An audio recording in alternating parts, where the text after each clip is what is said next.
I encourage them in the bridge when I talk to the students to be persistent. Yes. I try to get across to them that so many students come to see me that sometimes you might come once and you say I'm interested in this or that. If you don't keep coming, I might not remember when the this or that comes up.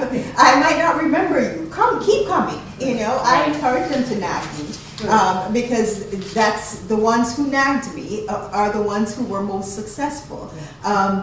We have some really good success stories of students who really took advantage of all the things that, you know, we were saying we would make available to them, and they're all doing well now. A couple of them were at BU, a couple of them at UMass, and Edson is at WPI now, and he was accepted at every college that he applied to.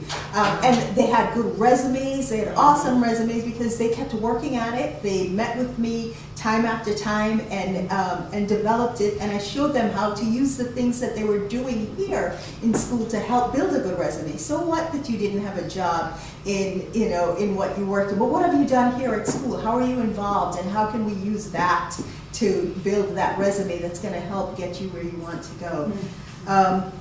So those are the things that that we're doing. Another big piece of this center is our Peer Achievement Mentor Program. We hire each semester somewhere in the vicinity of 6 peer mentors, and the idea, and we haven't quite mastered it yet, so we're still working at it, but the idea is to have these mentors have proteges who come to them, or mentees as some people call it, who look to them to help them whenever, you know, they're struggling with anything. Sometimes students are more comfortable speaking to their peers than coming to me with certain issues. And the peer mentors are trained on being good listeners and knowing when they need to escalate something or bring it to me. And also just to be available in the center so that when students come by, they can, you know, be there to greet them and talk to them about what's going on. And if it's a situation where they really need to go to the tutoring center, we don't just send them. The peer mentors will walk them over there, make sure they find somebody who they feel comfortable with, and they're supposed to take their phone number and check in with them later, see if it worked for them. Was that, you know, successful? So the follow-up piece of it, because clearly Sarah and I can't do it all, you know, by ourselves. So the Do you peer have 6 mentors, people? we have 6, yes. Are they pretty much based on the Lowell campus? Do you have any students in Bedford? A couple of them have classes in Bedford. Yeah, we don't quite have a presence in Bedford yet, and I'm not sure how to make that happen, especially given now that I have all these advisees as well. I'm not sure that I can be both places. However, now that we have a shuttle, I'm hoping that helps so we can encourage students to come here.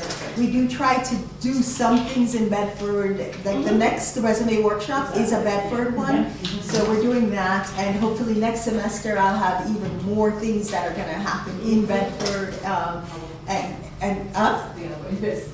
Yes, we're going to do an awareness day. This was Sarah's idea, a very recent idea, like maybe a couple hours ago, but